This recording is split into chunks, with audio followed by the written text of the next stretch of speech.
अस्सलाम वालेकुम दोस्तों, वेलकम करते हैं आपको आज हमारे चैनल ला अनविल में। हाजिर हूँ आपके सामने एक नई इन्फॉर्मेटिव वीडियो के साथ, जिसमें हम आपको समझाएंगे कि रेड जुरिस्डिक्शन है क्या और रिट है क्या। जो रिट्स प्रोवाइड की गई हैं हमारे कॉन्स्टिट्यूशन में आर्टिकल 199, हाई कोर्ट की जो पावर है रेड जुरिस्डिक्शन रिट इशू करने की। जैसा कि हम अक्सर सुनते हैं कि रिट पिटीशन फाइल हो गई, कॉन्स्टिट्यूशनल पिटीशन फाइल हो गई, तो आज हम समझेंगे ये चीज़ है क्या।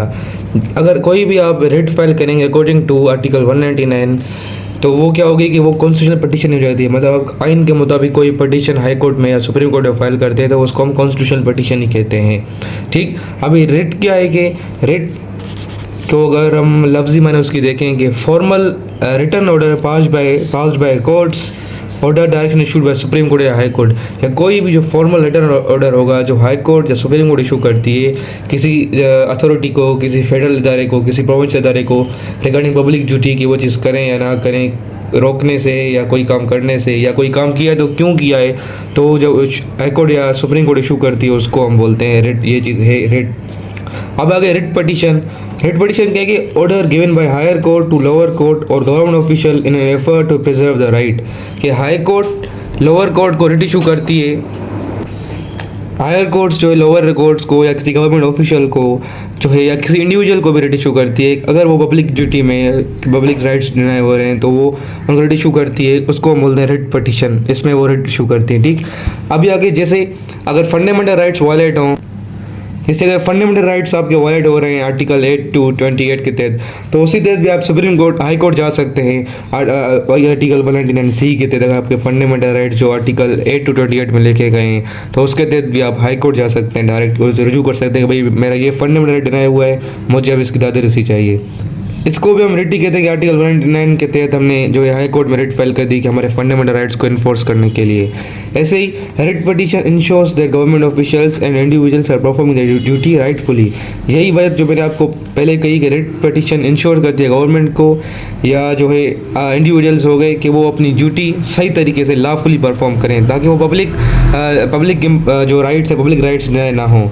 ऐसे ही देखते हैं कि रिट्स कितने किस्म की होती हैं हमारे आइन के आर्टिकल 199 में जो दी गई हैं। तो 5 रिट्स होती हैं as per article 199 of the constitution of Pakistan 1973। तो वो रिट्स सुप्रीम कोर्ट की हाई कोर्ट की वो सोल पावर है कि वो ये 5 रिट्स इशू करती हैं। अब देखते हैं कि कौन सी पहली रिट है। मतलब हमने जो उसको लिखा है कि सबसे पहले हैर्बेस कॉर्पस मतलब टू प्रोड्यूस अ बॉडी। जैसे कोई बंदे अचानक से डिसअपीयर हो जाते हैं, जैसे कोई पुलिस किसी बंदे को उठा के जाती है, तो हमारे कानून में क्या है कि 24 घंटे के अंदर उसको पेश करना है। लेकिन अगर 24 घंटे से एक्सीड हो जाए, फॉर एग्जांपल 2-3 दिन और जाए, लेकिन उस बंदे का पता नहीं चल रहा कि वो बंदा कहाँ है, तो हम हैर्बेस कॉर्पस फाइल कर सकते हैं कि to produce a body, to have a body.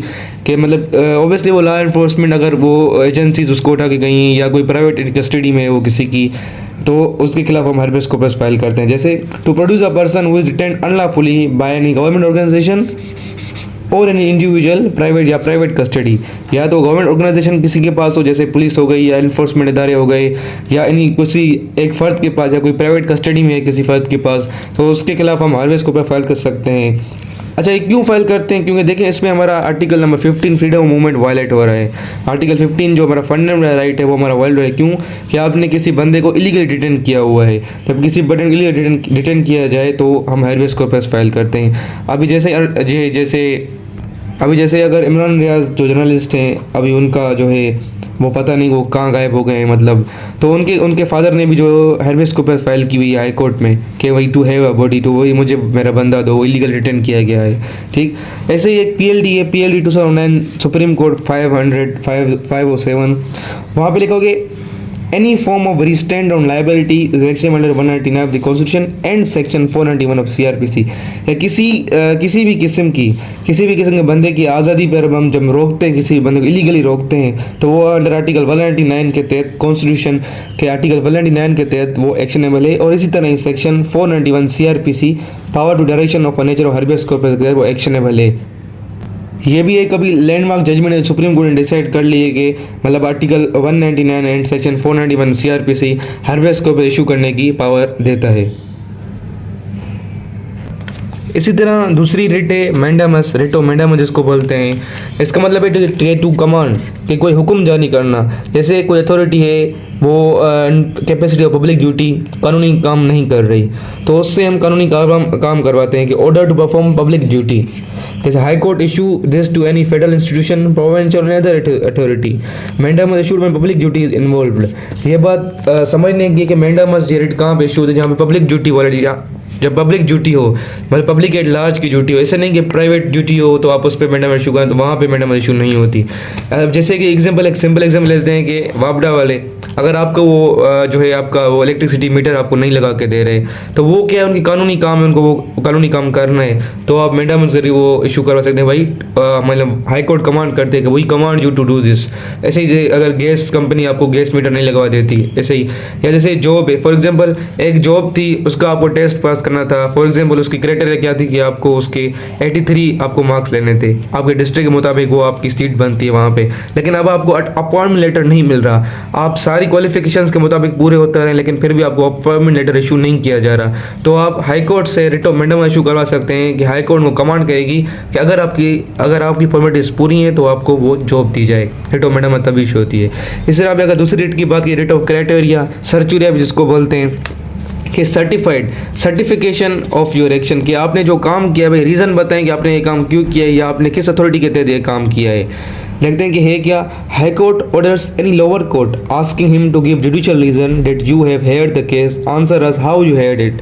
कि हाई कोर्ट जैसे किसी जुडिशियल लोअर कोर्ट्स को, सेशन कोर्ट्स वगैरह को ये ऑर्डर इशू करती है कि आप हमें जुडिशियल रीज़न दें कि आपने जो फलाना केस सुना है इसमें क्या आपकी जुरिडिक्शन थी सुनने की या आपने इसको कैसे सुना है। ठीक, ज़रूरी नहीं कि सिर्फ लोअर कोर्ट्स को ही, हाई कोर्ट इसमें किसी भी ऑफिसर को, जैसे high court also order any officer if he ultra vires his power so certiorari issues that certified as how you did this.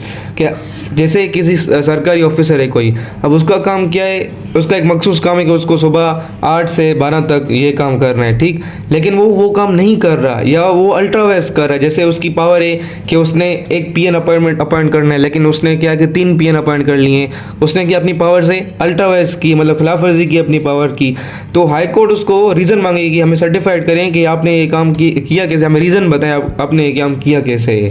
ठीक, उसके बाद चौथी जो रेट है वो क्यू वारंटो, कि इसका मतलब क्या है कि अंडर व्हाट अथॉरिटी, किस अथॉरिटी के तहत, जैसे illegal occupation of any office by any public authority, under what authority you are holding this office, are you competent to hold this office. जैसे कोई अथॉरिटी है या कोई पब्लिक सर्वेंट है, उसने कोई गवर्नमेंट जॉब पे वो बैठ कर है, लेकिन हाई कोर्ट से सवाल मांगेगी कि भाई किस अथॉरिटी के तहत आपको किसने पावर दी यहाँ पे बैठने की, इवन अगर वो एलिजिबल नहीं है तो ये रेट इशू होती है कि आपको किसने पावर दी यहाँ पे बैठने की। इसकी जो हमें पाकिस्तान में लैंडमार्क्स मिसालें मिलती हैं वो यही है कि जैसे मुशर्रफ जो है वो चीफ एग्जीक्यूटिव ऑफिसर बन गए थे, मतलब उन इमरजेंसी के बाद, तो वो इसके खिलाफ भी क्यू वारंट इशू हुई थी कि under what authority you are holding this office. ठीक, उसके बाद एक जो फर्स्ट टाइम पाकिस्तान में इशू की गई थी, हम बोलते हैं कि जो क्यू वारंट हो, जैसे PLD 1955 सिंध 96 जो है सिंध चीफ कोर्ट थी, मौलवी तमीजुद्दीन जो कॉन्स्टिट्यूंट असेंबली के प्रेसिडेंट थे, उन्होंने गुलाम मोहम्मद जो गवर्नर जनरल थे इनके खिलाफ जो है वो रिट फाइल की हुई थी, ये क्यू वारंट होगी। इन्होंने 2 रिट फाइल की, writ of mandamus, writ of Q warrant file की हुई थी कि किस अथॉरिटी के तहत आप ये ऑफिस होल्ड करते हैं, जो उन्होंने जो कॉन्स्टिट्यूशन में डिसॉल्व कर ली थी और उन्होंने न्यूली कैबिनेट अपॉइंट कर ली थी without taking member from assembly, तो उन्होंने ये रिट फाइल इशू फाइल की हुई थी। ठीक, और इंशाल्लाह हम आपको इस पे केसला पे भी हम आगे चल के एक वीडियो बनाएंगे। और दूसरी है कि FPSC बोर्ड, एक जनरल एग्जांपल, जैसे FPSC का क्या सिस्टम होता है कि आपको उसमें कमीशन पास करनी होती है, आप फिर उस पोस्ट के लिए एलिजिबल होते हैं, ठीक है, लेकिन अगर कोई बंदा विदाउट पासिंग द टेस्ट अगर वो सीट पे आके बैठ जाता है तो उसके खिलाफ क्यू वारंट इशू हो सकती है कि भाई under what authority you are holding this public office, कि आप किस अथॉरिटी के तहत ये पब्लिक ऑफिस होल्ड करते हैं, तो ये होगी क्यू वारंट हो। और 5वीं है मतलब prohibition, writ of prohibition. Prohibition मतलब से हम समझ गए कि इसका मतलब क्या है, टू प्रोहिबिट, टू स्टॉप मतलब रोकना, मतलब कोई भी गलत काम करने से रोकना। Refrain from doing anything he is not permitted by law to do, कि किसी भी अथॉरिटी को रोकना कि वो काम करने से जो लॉ ने उसको इजाज़त नहीं दी। To prohibit lower court from continuing proceeding a particular case due to jurisdiction, ऐसे ही जैसे किसी लोअर कोर्ट को रोकना कि भाई आपकी जुरिसडिक्शन है नहीं इस केस को सुनने की, आप ये केस सुन रहे हैं, ये पर्टिकुलर केस मत सुना जाए। ठीक, तो प्रोहिबिशन इशू होती है। प्रोहिबिशन और मैंडामस में कुछ जो है वो क्लोज इनफ जो है वो सेम बोली जाती हैं। तो ये थी 5 रिट्स हाई कोर्ट की। अच्छा, इसमें देखते हैं कि बार बार बोला जाए कि सुप्रीम कोर्ट भी इशू करती है आर्टिकल 184(3) के तहत। तो वो ये है कि जैसे अभी कंसर्न हाई कोर्ट है, तो वो जैसे सिंध हाई कोर्ट है तो वो सिंध के मसले देखेगी, उसमें इस्लामाबाद हाई कोर्ट इस्लामाबाद के मसले, ऐसे ही पंजाब की लाहौर हाई कोर्ट देखेगी, ऐसे ही बलूचिस्तान की बलूचिस्तान हाई कोर्ट, पेशावर की Peshawar high court, sorry KPK की। तो इसी तरह अगर वो एट लार्ज मसला हो कि वो सारे पाकिस्तान का मसला हो, जैसे फॉर एग्जांपल 3 प्रोविंसेस में कोई एक ज़्यादा बड़ा मसला हो, तो उसको सुप्रीम कोर्ट भी देखती है पब्लिक इंपॉर्टेंस के तहत, जो हमने देखा है सूमोटो हमने सुनते आते हैं, सूमोटो 184(3) के तहत लिया जाता है। या कोई भी अग्रीव्ड पार्टी अगर उसके फंडामेंटल राइट्स रहे हुए लेकिन वो पूरे पाकिस्तान को अफेक्ट कर रहे हैं, तो हम उसके तहत भी 184(3) के तहत सुप्रीम कोर्ट जा सकते हैं।